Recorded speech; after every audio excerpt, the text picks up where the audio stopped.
はい、こんにちは、吉田です。Z9 のテザーサイトが10月頭ぐらいですか、公開されまして、今、10月半ばぐらいですけど、動画が2本ぐらい公開されてて、皆さんご覧になりましたかね。なんかね、あれ見てると、なんというか、フォトグラファーが Z9 を使ってるっていう感じで撮られてるんですけど、1本目を見たら、とりあえず背面は3軸のチルトモニターでしたね。正直 R3 が、バリアングル、だったのに対して、ちょっと3軸チルトかっていうところで一歩劣る気はしないでもないんですけど、いいのかなっていう気も、でもなんですよね。でも、一眼でっていうことを考えると、本当は、回転ヒンジつけて前にモニター向けられる方が本当は嬉しかったなっていうのは正直思ってます。で、ちょっとそれがちょっとなんでかっていうと、例えばね、一人で撮ってる時って動画だと特に画面を見ながらっていうのが、バリアングルで正面向けられればできるので、それがメリットなんですけど、 Z9 で撮るやつそんなことしないだろうっていう前提はちょっとなんか、一眼動画っていうところの、手軽さをベースにした動画撮影っていうのをちょっとなんか見誤ってるって言ったら言い過ぎなのかな。もうちょっと視野に入れてもいいんじゃないかなという気もします。たとえプロ機でも、なんですけど、いいや。他にもチルト液晶のカメラっていうのは実際あって、動画機能的に不満がない、カメラっていうのも多いので、いいかなというところです。で、そんな感じであれを見ながら、うわこれはニコンは動画をうんぬんどっちに真面目にやりたいのか、それとも二次的な機能としてしか捉えてないのか、どっちなんだろうっていうのはすごく悩ましく見てたんですね。なんでこんな悩ましいかって言ったら、前々から私 Z9 の話をするときに言ってますけど、ニコンの動画機能がこれで満足いくフルサイズセンサーを活かして、かつボディ単体でログの記録までできるようになったらいいなというか、他社はできてるんだからできてほしいなっていう話をしてるので、それによるわけですけど、はい。で、問題はというか、一つね、期待というか、うん、なんて言うんだろうな、動画機能が進歩したっていう言い方をすることになるのかなと思うんですけど、そういうふうに見られる一つの要素が2本目の動画にあったんですね。2本目の動画。えっと、まあ、あの草原で動物を撮ってるフォトグラファーがモデルになってる感じで出てるんですけど、それのね、とりあえず録画開始はなんかカメラの右肩のシャッターボタンを頂点にして3つボタンを置いてるところの左側、カメラマン撮影者側から見て左側のボタンにあるっぽい感じでしたけど、で一つね気になったというかおっと思ったのが、背面液晶のアップっぽい雰囲気でレックってついてる、そのこういう風に撮れるよみたいなところのアピールをしてる感じのシーンがあるんですよ。ちょっとこれ一応ねニコンの動画なので一応見てください。これはむしろメーカーさんの再生を回すべきだと思うんで見てください。そういうですね、背面液晶を撮ってるっぽい画面にしてるシーンがあるんですよね、動画の中に。でそこでね解像度、記録モードの表示が、8K30p になってるんですよね。8K30p になってる。それはでも一応今までアナウンスがあった話なので、まあそれは普通といえば普通というか、まあそのまんまっていうところではあるんですけど、問題はね、センターの上にある時間の表示なんですよね。あれね、30分を超えて1時間20分っていうところまで数字的には飛ばし飛ばしなんですけど、カウンター、時間のカウンターが回ってる表現がされてるんですよ。これ確実に、8K30p の状態でも、多分30分制限、録画30分制限みたいなものは、多分クリアされてますねっていう話ですよね。うん。それは一つポイント高いんじゃないかなと思ってます。それで大体どれぐらいまでいくのかなっていうところですけど、90分なのか120分ぐらいまでのところまでしか出してないんですよ。っていうことは90分連続撮影90分っていう可能性はあるのかなと。で、行くところまで行くとかいう話になってくると、120分ぐらいまではまあ制限つけててもありえるんじゃないのかなっていう気はします。なんでかっていうと富士の GFX100S が120分だったので、そこに準ずるというか、まあそういう可能性はあるのかなと。本当だったら無制限で行ってほしいっていうのはありますねっていうのはありますけど、ただその時間はそれでいいんですけど、その画面上に、あったのは動画を録画中って示してるそのレックの赤丸と、録画継続のその時間のカウンター表示と、解像度録画モードの表示だけだったんですよ。N ログが内部記録かどうかはそこでは分かんなかったんですよね。それっぽい表示っていうのは少なくとも、カメラの背面を映してるシーンでも、その録画画面っぽく作ってる映像のシーンでもなかったので、なんとも言えないところにはなってきましたね。ただそこまでやるんであれば、でかつですよ、かつアウトドアのシーンなわけですよ。動物を撮ってるカメラマンが撮影してる体、動画を撮ってる体で回してる感じの映像なので、案外ボディ単体で完結しますっていうことを言ってるんだとしたら、ログ内部記録やっと来るかなっていう気はするんですよね。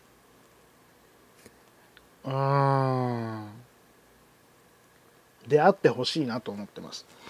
で正直、あと、まあ、気になってた、クロップされるかどうかって話はちょっとそのあれでは分かんなかったですね。クロップされないでほしいですね。クロップされない、どの録画モードでも解像度でも、FPS でもクロップされない、かつそのログの内部記録、ローは内部記録できなくてもいいから、せめてログの内部記録、それをね実現してほしいですよねっていうところがすごく思ってることなわけですよ。何度も繰り返してますけど、はい。というわけで、そこがねできればいいなってすごく、で案外できてくる可能性っていうのもちょっと上がったかなっていう気もしてます。で Z9 でできれば絶対次の中級機クラスにも反映されるはずなので、だから Z7-3、Z6-3 に相当する機種が出てくれば、もしくはまあ7と9の間に8が出てくるのかもしれないですけど、そのクラスが実現するんであれば可能性としてはあるんじゃないかなっていう気はしてます。そこをねちょっと楽しみにしたいとこではありますね。はい。そんな感じでですね、Z9 が本当にどう出てくるのか、ここでニコンが動画機能に関して、出遅れてるのを挽回してくれるかどうかってものすごく大事なことなので、レンズがその代わりレンズがいいからといっても、レンズを使って撮るのはボディなんですよ。レンズを使って撮るのがボディで、基本的に今の、スチールにしても動画にしてもデジタルっていうのはボディの性能に依存しちゃいますから、基本的にボディでできないことはレンズ単体でできないので、レンズができることは光を結ぶこと、光から図を結ぶことでしかないので、そこに関して、本質的にレンズがいいことを生かすためにはボディが完璧である必要がある。完璧であるっていうのはあらゆるユースケースに対応すること。あらゆるユースケースっていうのは、物理的にどうしても対応できないシーンっていうのは起こりうるかもしれないですけど、そこは排除して、ある条件下である程度、幅を持たせて選べるっていうのがポイントになってくるわけですよね。そこをね、正直求めたいなと思っています。はい。そうなってくるともう今時は録画の解像度モードを変えてもクロップされないようなクロップされない性能っていうのと、ログが内部記録できること、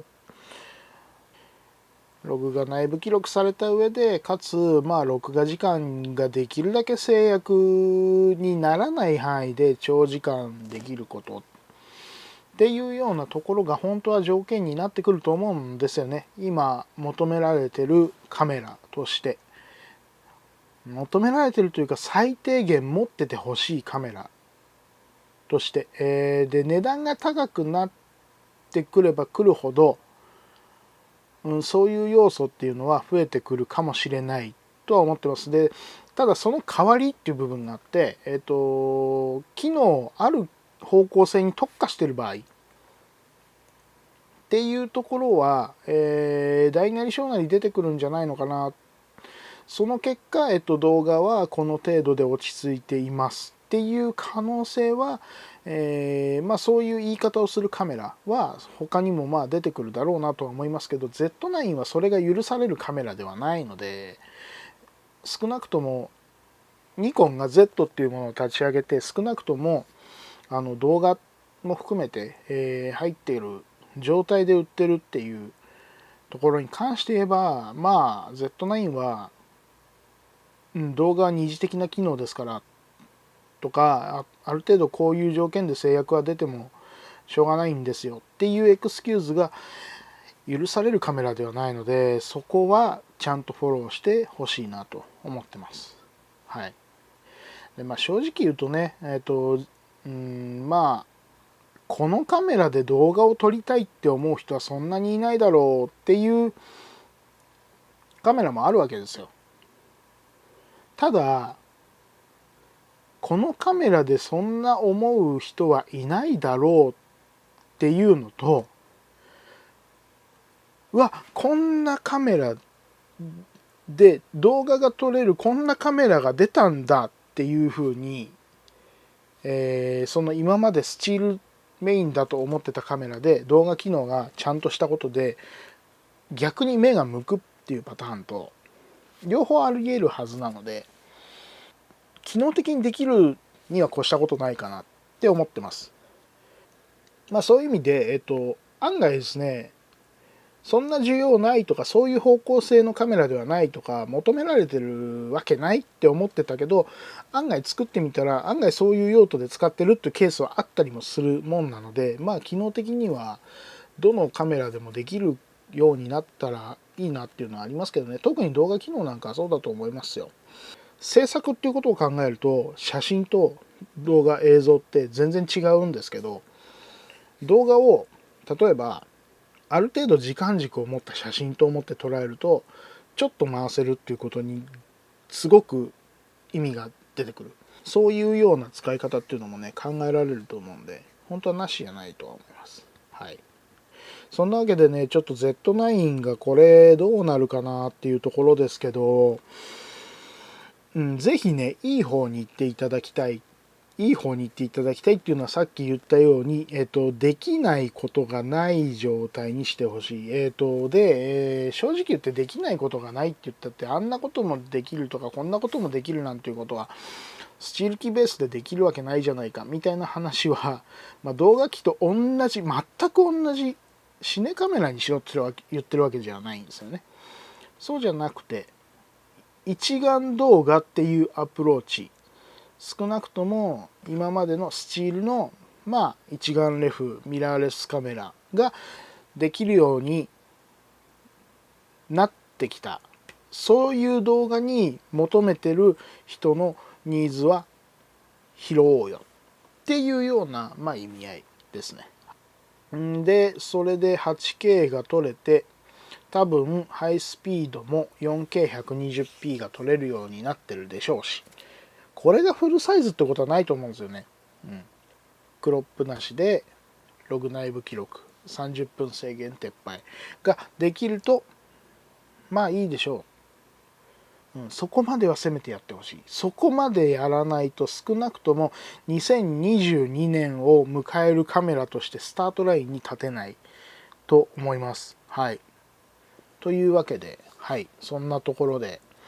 ちょっとね、テザーあと2本ぐらいはテザーとして情報が公開されるっぽいので、来週再来週っていう感じなんですかね。そんで10月末だか11月頭ぐらいに発表ですか。で12月とかに発売ですか。11月末にね R3 が発売ですし、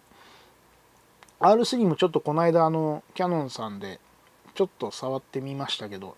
やっぱり出来いいですよね。であと縦グリも含めたボディっていうのはやっぱりミラーレスになってもでかいっすね、多少ね。でもそれでも1D よりかははるかに取り回しがいいボディだったんで、Z9 もそういう風になってくれるだろうっていう期待を持っています。なんというか、それでようやく銀塩時代の F3 ぐらいの感じに戻るっていうだけの話ですけどね。もうね、まだでかい気はするけど、それでも十分小さくなったんでいいかなと。はい。あとは電池食いだからな。そういうことを言い出すといろいろ出てくるんで、ちょっと今日のところはこの辺で続きの情報公開を楽しみにしながら待とうかなと思います。はい。そういうわけで今日はこの辺りで失礼します。ありがとうございました。失礼します。